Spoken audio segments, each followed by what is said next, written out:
كاساكو خم دولي سودي 5 مليون بس لا حكومة مستقلة باشا أي دي بي سي دابتي دەسەڵاتی کوردی حکومڕانی کوردی گەنجەکانمان سەرگەردان بوون. من گەنجێک بووم 21 ساڵ لە کوردستان ژیان بەڵام 21 دقە خۆشیم لە کوردستان نەدی. شي پارتیوێکێتی بەرز دەکرێتەوە هەرەوەنی ئەو شتانە بۆ خۆی وجودی هەیە بە تەئکید. کۆمەڵە کەسی زۆر هەڵ هاتوون لە وڵاتەکەمانە لە هەرێمی کوردستان لە عێراقدا کە یاسا سەروەر نییە کە کەرتی پەروەردەیان پەکست و ئەویش دوو بنە ماڵەی زۆنی زەرد و سەوزە. شتن و ترساندن و تۆقاندنی خەڵک و هاوڵاتیانی هەرێمی کوردستان خۆیان هێشتۆتەوە. ئەو سەرکردە و بەرپرسانەی هەرێمی خۆمان ڕۆژ بە ڕۆژ بەرەو خراپترە ڕۆن. بەردەوام لەژێر شام خەریکی تۆمە دروستکردن بۆ خۆم بۆ ئایلەکەم. بۆیە گەنجان ئومێدێکی گەورن بۆ کۆمەڵگای ئێمە. داوای مافی خۆت کەی بەسیترین شت لە کوردستان ناتوانانی بازاری داوای کەی. بۆ خۆم بە شەمەزار و خەجاڵە دەزانم کە ناتوانم هاوکاری کە کۆچی گەنجان زیاد دەبێ و نەبوونی هەلی کار. ئەم چەوشەیە پێشکەشەکەم بە سیاسی گەندەڵەکانی عێراق و هەرێمی کوردستان. بەڵێ یاران ژیانم بە باچ و فەوتا لە ڕێزی موچە و بنزین و نەوتە لە وڵاتێکی حیزب حاکمە چارە نووس لە دەست خێڵ و تاقمە هیچ فەرقی نییە بۆ فەرمانبەرێک خطابی حیزب و زەڕینی کەرێک وڵاتێکی جوان وەک شوشەی گوڵاو بۆ بە تەویلەی حیزب و گەوجێنراو گەماڵێ ناڕوە توولەیە دێن زەحمەتە واز و ملیان بشکێن ئەم کابینەیەش کە بەڕێوەیە زۆر و کەم بەشی خۆی پێوەیە خۆچاکتر نابێت لەوەی ڕابردوو هەر لە ئێستەوە پڕم کرد لەگوو. سەرەتا بە خێراتنی کەناڵی بکەی فۆر دەکەم کە هەمیشە پشت و پەنای کوردان بۆ لە تارەوگا پشت و پەنای ئەم گەنجانە بۆ کە هەمیشە لەسەر شەقام بوون هەمیشە دەنجی ناڕازیانەوە لە دژی ئەو زوڵم و ستەم و نەعەدالەتی و ناداتپەروەی کە لە کوردستان هەیە ئێستا بەهۆی دەسەڵاتی کوردی حکومڕانی کوردی گەنجەکانمان سەرگەردان بوون گەنجەکانمان هاتوون ئێرە ناتوان لەوێ بە ئازادی قسە بکەن بە ئازادی ڕادەربرن بە هەموو شێوێک سەرکوت دەکرێن بەڵام لێرە دەتوانن ئەوەی لە ناخیاندا ئەوەی لە توانیاندا دەری ببڕن ئاستەکانیان پیشان بدەن لە کوردستان بەداخەوە کە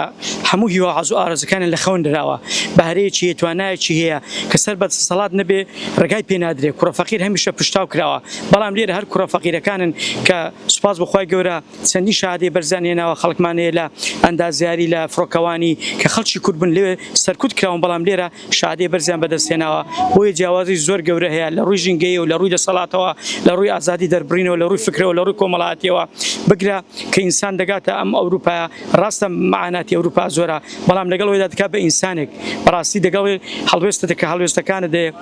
کاردانەوەکانت زۆر جیاوازن لەگەڵەوەی کە لە کوردستان دەکەی لێرە دەتوانی بە هەموو شێوەیەک داوای ئازادی بکەی ڕای خۆت دەربڕی کەس ناڵێ بۆ دەکەی دەستا هۆکارێکی سەرەکی کۆچکردنی گەنجەکانمانە کە بەڕاستی کۆچکردن لە هەموو دنیادا دوو هۆکاری هەیە هۆکاری پاڵمەرمان هەیە و هەروەها هۆکاری ڕاکێشەرمان هەیە کەوا لە کەسەکانەکە کۆچ بکەن وڵاتی خۆیان بەجێ بێڵن و هەروەها هەر کاتێک کە هۆکارە پاڵنەرەکان کە زۆر بوو زیادی کرد وا لە کەسەکانەکە کە نیشتیمانی خۆیان بەجێ بێڵن و بێنە دەرەوەی وڵات و لە وڵاتی شتردا پەناهەندە بن و ژیانی خۆیان بەڕێ بکەن لە ئێمەش وەکو پەنابەران کە هاتوونێتە ئەم وڵاتەوانێ ئێمە بەڕاستی بە هۆکاری ئەوەی کە هەمومان کێشەیەکمان هەیە لە کوردستان و لە عێراقدا بەگشتی بۆیە ترسی ژیانی خۆمانمان هەبوو لە ترسی ژیانی خۆمان وڵاتی خۆم و نیشتیمانی خۆمانمان بەجێ هێشتووە کە بەڕاستی هەموو کەسێک تووشی کێشە ئەبێت لە هەر شوێنێکی ئەم دنیاەدا بێ بەڵام لە یاسا کە سەروەر بێ کێشەکانی بۆ چارەسەرەکرا ناهێڵە بگاتە ئەو ڕادەی بگاتە ئەو ئاستی کە مەترسی لەسەر ژیانی بکات کە کێشەیەکی بچووک بە هۆکاری کۆمەڵایەتی و عەشەتگەری کە دەزەکانە هەموو کێشەکانەوانێ وا لێکا کە ژیانە بکوێتە مەترسیوانێ و بێ بە هەڕەشە بۆ سەر ژیانت بۆیە کۆمەڵە کەسی زۆر هەڵ هاتوون لە وڵاتەکەمانە لە هەرێمی کوردستان لە عێراقدا و من خۆشم مێشێکم لەوانەی کە بوومەتە قوربانی ئەو دۆزە کە کێشەی کۆمەڵایەتیەکانن بە هۆکاری عەشەتگەری کە چوونەتە ناو هەموو جومگەکانی ناو سیاسەت و حکومەتەوانێ و قەرارێن لەسەر کەیسەکان یەکلای یەکەنەوە بە شێوەیەکی عەشەتگەری و لە دیوەخانەکانە لە جیاتیەوەی کە لە مەحکەمە و حاکم قەزەکان یەکلایی بکاتەوانێ ڕئیس عەشەت و خێڵەتگەرەکان هەوڵێن بۆ یەکلاییکردنەوەی قەزەکان. ئەخەوە گەنجانی کورد کە بەو لێشاوە ڕوو لە وڵاتانی ئەوروپا دەکەن تایبەت بە بریتانیا و بە تەئکید تەبعاً چاوی میدیاکانیش زۆر لەسەر پەنابەرانی کووردە یعنی کێشەکان زۆرە من بەدڵنیاییەوە کە لە خۆپیشاندانەکان لە کۆڕ و کۆبوونەوەکان ئەگەر ڕسمێک یاخود وتارێک لە دژی پارتیوێچێتی بەرز دەکرێتەوە هەرەوەنی ئەوە شتانە بۆ خۆی وجودی هەیە بە تەئەکید و لەسەر دەنجی ڕای ئازاد کە لە کوردستاندا خەڵک بە هەموو شێوەکان دەچەوسێندرێتەوە خەڵک دەکوژرێ بەبێ لێ پرسینەوە بەڵام یەک شتێکە زۆ گرنگی پێ بدەم کە ئەوە هەر وڵاتێک بەو شێوە گەنجەکانی کە ڕوو لە وڵاتام کە بەرهەم و قووەتی ئەو وڵاتەیە کە سیرەکە لەوەیە کە تا ئێستا پارتیوێچێتی هیچ ئاوردانەوەیان لە بابەتەی ئەو بۆ خۆی سەلمێنەری ئەوەیە کە کێشەی کۆمەڵایەتی سیاسی و هەروەها کۆمەڵێک کێشەیتر لە کوردستاندا وجودی هەیە و هیوادارم پارتیوێچێتی لێرە بەدواوە ئاور لە گەنجام داتەوە و سیاسا سەروەر بێ تۆزێ بە خۆدا سونیبێکیان هەبێ چیتر گەنجان ڕوو لە ئەوروپانەکەن. بەڵێ بەداخەوە ئەوەی کە ئەم ڕۆژانەی بینین کۆشی بەلێشاوی گەنجان و چینی مامۆستا و چینی هەموو چینەکانە ئەویش بە هۆکاری ئەوەی کە لەستەر ترسی دەسەڵاتانە ئەو دەسەڵاتانەی کە کوردستانیان داگیر کردووە کە یاسا سەروەر نییە کە کەرتی پەروەردەیان پەکخستووە کە کوشتن و ئارامیتیانە وڵاتە کە بە هەموو هۆکارەکان دژی مرۆڤەوەستنەوە کە تیرۆری فکری و تیرۆرەکان بە هەموو شێوەیەک دەستی پێ کردووە و بەردەوامیشە و بە هەموو هۆکارەکان یانوێ ئەو خەڵکە و ئەو گەلەی خۆیانە برسیکەن بە برسیکردنەوەش ناوەستن بە کوشتن و بە ئەوەی کە ناتوانانی دەنگی ئازادت هەبێ بەرامبەر ئەو زوڵم و زۆرەی کە دەکرێت بەداخەوە ئێمەش وڵاتی خۆمانمان نیشتیمانی خۆمانمان بەجێهێشتووە ئێساش بەردەوام خەممان لای ئەو گەلەی ئێمە چۆن ئەچەوسێتەوە بەس ئەو دوو دەسەڵاتەی کە حکمی مافیاگەریەکەن لە وڵاتە ئێمەش بەداخەوە بەردەوامین لە پشتگیری گەلی خۆمان لەبەر ئەوەی کە جارێکی تر کوشتنیان بە چای خۆمان ڕۆڵەکانمان نەبینین تیرۆرکردنیان لە ناو زیندانەکاندا و هەروەها ئەگەر دەنگێکی باڵای هەبێت ئەو کەسێک کە دەنگی باڵای هەبێت لە وڵاتە نایەڵەنەوە دەنگە بمێنێتەوە دەنگی کە بەگرێت بە هەموو هۆکارەکانە و ئێمەش بەردەوام پشتگیری گەلی خۆمانەکەین. هەمیشە پشتگیری گەنجەکەم و پێم وایە گەنجەتوانی ئاڵوگۆڕ دروستکە گەنجەتوانی کاریگەری دروستکە و گەنج سەروەت و سامانێکی گەورەی هەموو وڵاتێکە بۆیە ئەمڕۆکە و هەموو گەنجەم بینی لێرە کۆبوونەتەوە و کوردستانیان جێشتووە لە جەیەک دڵم هێشا بەڕاستی خەمم خوارد کە ئەم گەنجە جوانانە ئەکرا لە کوردستان گەڕ بدەن ینی حکومەت و دەسەڵات هەمووی ئەم بەدەست ئەم گەنجانەوە بێت و بتوان ژیانێکی باش بۆ خەڵک دروستکەن و بنیاد بنێن بەڵام بەداخەوە ئێستا ئاوەرە بوونە و هاتوونە لە وڵاتە تازە لە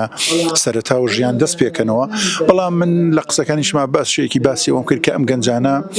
ئەکرێ خۆیان دامەزرێن خۆیان دروستکەن خۆیان بەهێزکەن خۆیان تۆکمە بکەن بۆ ئەوەی لە ئایندەیە بتوانن کاریگەریشی جدیتر و هەماهەنگی بکەین بەیەکە و بتوانین کوردستانێکی جوانتر و باشتر و گەشە کردوتر بنیاد بنێن و دروستی بکەین بۆیە نابێ بەهاتنمان بۆ ئێرە بێ ئومێد بین بەعکسەوە ئومێدەکانمان گەشتکەینەوە بە ئیرادە و بە ڕوحەتیشی تر و بە ئەنەرژیەشی ترەوە دەست بە ژیانیشی تازە بکەین ئەم ژیانە خۆمان فێری زمانکەین خۆمان فێری ئەو پیشانە بکەین کە زەوقمان لێ کە حەزمان لێ کە ئەتوانین لە ئایندەیە خۆمان و خانەوادە و کۆمەلگاکەمانی پێبەرینە پێشەوە بۆیە گەنجان ئومێدێکی گەورن بۆ کۆمەلگای ئێمە. من یەکێکم لەو گەنجە خێل لە خۆنە دیوانەی کە کوردستانم بەجێهێشتووە بۆی زوڵم و ستەمی دەسەڵاتەوە من گەنجێک بووم 21 ساڵ لە کوردستان ژیان بەڵام 21 دقە خۆشیم لە کوردستان نەدی بە بۆنەی دەسەڵاتی بنەماڵە و دەسەڵاتی دیکتاتۆریەوە کە سەرانی بارزانی و تاڵەبانی ژیانی میلەتیان قۆرەخ کردووە لە 2014ەوە هیچ گەنجێک خێر و خۆشی لە خۆی نەدیوە هەرچی گەنج هەیە بە بۆنەی سەرکردە دیکتاتۆر و زاڵم و ستەمەکانەوە وڵاتی خۆی بەجێ دێڵێ من نزیکەی 4 ساڵە لە وڵاتی بەریتانیا دەژیم 4 دقە هەستم بە ترس و دڵە ڕاوکێ نەکردووە لەژێر حکومەتێکی بێگانەدا ژیانمان هەمووی لە سەلامەتیدایە بەڵام بەداخەوە ئەوەی کە ئێستا لە کوردستان ڕوودەدا دژی ئەم گەنجە خێل لە خۆنە دیوانەی کە ناچاریان دەکەن وڵاتەکەی خۆیان بەجێ بێڵن و بێنە وڵاتێکی بێگانەوە هیچ کەسێک حەزی لێ نییە نیشتیمانی خۆی بەجێڵێ بەڵام بەداخەوە لەم ڕۆژگارەی ئێستادا سەرکردە زاڵم و دیکتاتۆریەکان تەنها بۆ ژیان و گیرفان و ماڵ و منداڵی خۆیان هەوڵ دەدەن هیچ گەنجێ هیچ منداڵێکی مەسئول نییە کە 4-5 سەیارەی مۆدێل بەرز و 15 حیمایی بەدواوە نەبێ بەڵام گەنجێک کە دەیبینی ڕۆژانە کرێکاریەکەیشی دەستناکەوێت کە 5,000 بۆ بژێوی ژیانی خۆی پێیکە ئەمەش لە سایت دەسەڵاتێکی فاشل و دیکتاتۆرەوە کە هەوڵ دەدا میلەتێکی نەخوێندەوار پەروەردە بکە بۆ ئەوەی گۆڕانکاری نەکرێ. دیارە ئێمە من وەکو چاداگوانێک کێساکە لە ئاوار و دەربەدەری وڵاتی بەریتانیا بۆتم دەست ئەو نەعادالاتی و ئەو نایەکسانی و ئەو نادانپەروەری کە لە کوردستانە هەردوو بنەماڵی بەرزانی و تاڵەبانی یاخود نیەشێتی پارتی کە پەیڕێوی دەکەن کە خەڵکیان کردووە بە کۆیلە گەر کۆیلە نەبی جێت نابتەوە لە وڵاتەکە یاخود دەبێت لەگەڵ یان بگەل لەگەڵوی نەبی دوژمنی دی بۆیە هیچ کلێنێکیان نێشێتەوە بۆ ژیانی تاچی کۆمەلگا لە هەموو بوارەکان. من وەکو مامۆستایەک تا ئێساکە خۆم دەوری 35 میلیۆن بەس لە حکومەتە موسەکەی بۆ پاشەکە ئەی دەبێت چی دابێتی دەژێ دەبێت بژی ئێستاش ئەوە کە من چەند ساڵێ بەزێمێش ئێستاکەش هەروە بەردەوامە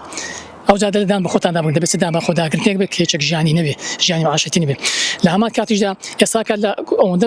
ئازادەکان بەرتەسک بۆتەوە تەنان لەسەر یەک کۆمنتێک لە ژوورت دەکەن کە داوای حەق خۆتکەی بەکردنە ژوورێش دەبێت شکربی بگرەکە دەبێت دەشت کوژن و زۆر ئێستا دەبینین زیندانەکان پڕ بووە باوەڕکە من گچکە بووم بەبیرم لێ سەدەی بەحس ئەوەندە زیندانی نەبوو لەسەر کۆمنتێک ئێستا بۆ هەزاران خەڵک لەسەر کۆمنت وا لە ژوورەیە کە ڕەخنەی گرۆ داوای مافی خۆی کردووە دەستان خۆش بەسپاسان. ئەمەوێ باسێکی کورد لە هەرێمی کوردستان بکەم کە لە ئێستادا گەماروی سیاسی دراوە گەماروی توند لەلایەن دوو بنەماڵە دوو دەسەڵاتی خۆسەپێن کە ساڵەهای ساڵە خۆیان سەپاندووە بەسەر ئەم خەڵکە کە بە تەزویر و فێر و فڵت خۆیان هێشتۆتەوە بە کوشتن و ترساندن و تۆقاندنی خەڵک و هاوڵاتیانی هەرێمی کوردستان خۆیان هێشتۆتەوە کە ئەوان لە هەموو دنیا ئیشەکرێ لەسەرەوەی جیلێک دروست بێ وڵات بەڕێوە باجیلێک دروست بێ هاو خەمی وڵاتی بێزیلێکی زانە و زیرەک دروست بێ لە بەداخەوە سایەسەری ئەو دوو بنەماڵەیە ئیش لەسەر بە کۆیلەکردنی کۆمەلگاکەن کە گەنجیان وێران کردووە هەزاران گەنج لە سایەسەری وان ئاوارەی هیندران بوو لە ڕێگایەکان تووشی مردن تووشی گرتن تووشی کوشتن بوو ئەوە شەگەڕێتەوە بە هۆکاری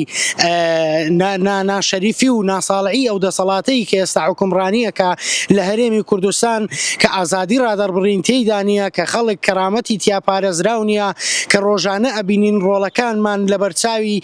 دنیا بەداخەوە کە ڕێکخراوە نێودەوڵەتیەکان وەکو پێویست بەدەنگ داواکانی خەڵکی کوردستان و بەدەنگ داواکانی ئازادی خوازان وەنەچوونە کە ڕۆژانە لە زیندانەکانی پارتی وێچێتی بەدەستی بەکرێگیراوەکان جەلادەکانی ئەو دوو بنەماڵە ڕۆڵەکانمان خەڵتانی خوێنەکرێن و شوێن بزرەکرێن و تیرۆرەکرێن. زۆر سپاس. بەداخەوە ئەمن وەک گەنجێکی خێر لە خۆنەدی و ئاخیری 10 ساڵی ڕابردوو ڕوون کردوتە وڵاتێکی بێگانە لەم وڵاتە هیچ هەستم بە نائارامی و هەستم بە ناخۆشیێکی لەسەر ژیانم نەکردووە بەڵام بەداخەوە لە وڵاتی زێدەی خۆمان وڵاتی لەدایک بوونمان کۆمەڵێک مافیا و خێڵەتی دەسەڵاتیان گرتوتە دەست ئەویش دوو بنەماڵەی زۆنی زەرد و سەوزە لەو ناوەندەدا ئیلا چینی هەژار چینی مەدەنی چینی کرێکار چینی ڕۆشنبیر کە دژیانە و بەداخەوە کۆمەڵێک لە مافیاگەلی و کۆمەڵێک لە کەسی میانڕە و کەسی تونڕە و سەرپەرشتیاری ئەو دوو حیزب و بنەماڵەیە دەکەن و دەسەڵاتیان گرتوتە دەست. من خۆم بە خۆشحاڵ دەزانم کە ئەمڕۆکە لە وڵاتێکی وەکو وڵاتی بەریتانیا حەز بە ئارامی و حەز بە سەلامەتێکی بێپایە دەکەم. هیوادارم لە ئایندەیەکی نزیکدا کۆتایی بەو هەموو نائەدالەتی و دەسەڵات زۆر بەسەپێنا لە باشووری کوردستان و لە ناوچەکانی ڕۆژهەڵاتی ناوەڕاستدا کۆتایی پێبێ. سڵاوتان لێبێ سوپاسی کەناڵی بیکەیفۆرەکەین بۆ پاڵپشتیکردنی ڕێکخراوەکەمان دایمەن لەگەڵمانە. بەڕاستی ئێمە ئەو خەڵکەی کە کۆچەکە بەرەو هەندەران هەمووی لە شار و وڵاتی جیاواز هاتووە. من وەک خۆم لە شاری هەولێر هاتووم لە هەرێمی کوردستانی عێراق. ئەو کاتێک کە ئەوێن بەجێهێش لەسەر چەند وەزعێکی سیاسی بە تەمای ئەوەی کە بەنیەتی باشبوونی گوزەرانی خەڵکی تا ئێستاش هەوڵە دەین کە ڕەخنە ئاراستەی ئەو سیاسەتمەدار و ئەو کاربەدەستانە بکەین و هەموو هەوڵێکی خۆمانە دەین کە دەنگمان بگەینە لایەنی پەیوەندیدار لەسەر شەقامی بەریتانیا. بەڵام وەکو لێمان ڕوونە ئەو سەرکردە و بەرپرسانەی هەرێمی خۆمان ڕۆژ بە ڕۆژ بەرەو خراپترە ڕۆن، بنەماڵەییان حکومەکەیان هەر بەرەو قوڵترە ڕوە. بۆیە هیوادارین هەرچی گەنجی کە لەم وڵاتێ و خەڵکی ئەو هەرێمەیە نەوەستن، دایمەن لەسەر شەقام بن بۆ پشگیریکردنی ئەو خوشکوبرایانەمان کە لەوێن، بۆ ئەوەی ئەگەر ئێمەش بە مافی خۆمان نەگەیشتین، ئێمەش کە ژیانەکەمان بەرەو ئاقارێشتر ڕۆیشتووە، ئەوان بتوانن نەوەی داهاتومان بتوانن کە گۆڕانکاریەک لە ژیانی خۆیاندا ببینن. هەروەک چۆن ئێمە ئێستا من یەک لەبار خۆم ڕەخنەم هەیە لە جیلی پێش خۆم و باوکو و باپیر و ئەوانەمان کە هۆکاری سەرەکی بوونە بۆ هێنانە سەر حکمی ئەو دوو حیزبە خێڵە چییە؟ چونکە ئەگەر ئەوان ئەو کات بە فکرکردنەوەیەکی جوان نیان هێشتبایە و لەگەڵ ئەو ئایدیای ئەوان نەبان، ئێستاش ئێمە بازەکەیمان نادا. بۆ ئەوەی نەوەی ئێمە باز نەدا، ئێمە لەسەر شەقامین بە بەردەوامی. زۆر سوپاسدارێک. من وەکو گەنجێکی دەربەنی خان ساڵی 2017 بەداخەوە نیشتیمانی خۆم جێهێشت و ئاوارەی وڵاتی غەریب بووم بەوەی بوونی کێشەیەکەوە لەلایەن کەسێکی سەر بە دەسەڵات و بەوەی نەبوونی دادگایەکی سەربەخۆ لە هەرێمی کوردستانە کێشەکەیان لە من ئاڵۆز کرد و بەداخەوە ناتوانم بگەڕێمەوە بۆ کوردستان و لێرەش بەردەوام وازم لێنیان بەردەوام لەژێر شام خەریکی تۆمە دروستکردن بۆ خۆم بۆ ئایلەکەم. هیوادارم لێرە کەسێک بێ بەهانامانە و مافی مرۆڤ لێرە بەرجەستە بکرێت و ئەو کێشانەمان بۆ چارەسەر کرێت، بۆی ئێمەش لە وڵات خۆمانە ئازاد بین و بتوانین بە ئازادی ڕای خۆمان ڕاددار بڕین و لە وڵاتی خۆمانە بە ئازادی بژین. ئێمە کە هاتوینەتە ئەم وڵاتە لە دژی دەسەڵاتی یەکێتی و پارتیکەت و دەسەڵاتی دیکتاتۆرن کە لە هەرێمی کوردستانە ئێستا حکومەکەن کە بوونەتە سەرکوتکردنی هەموو دەنگە ئازادی خوازەکان و گەنجانی کوردستان بە تایبەتی. لەوێ لە کوردستان هیچ کەسێک ناتوانێت بە ئازادی دەنگی خۆی بگەێنێ. بۆ نمونە تۆ ئێستا ئەگەر بتێک وەکو گەنجێک بچیتە سەر جادە داوای مافی خۆت کەی، بەسیترین شت لە کوردستان ناتوانانی بە ئازادی داوای کەیت. ئەگەر بە ئازادی داوای کرد ئۆتا ڕۆژانە بینی چەندها کەس لە بەهۆی کۆمنتێک لە فەیسبوک بۆکردنی پۆستێک لە فەیسبوک کوژراوە یا دیار نەماوەیە سەرکوت کراوە. بەڵام کە دێیتە ئەوروپا، کە گەیتە شوێنێک کە ئەتوانی بە ئارامی و بە ئازادی دەنگی خۆت بگەێنی، لێرە شتەکان زۆر جیاوازترە. ئەتوانی لە ڕێگەی فەیسبوکەوە لەسەر جادەوە لە ڕێگەی کەناڵە بەڕێزەکانی ئێوە بە ئازادی و بە بوێرانە دەنگی خۆت بگەێنی بە دەسەڵاتداران کە چەندەها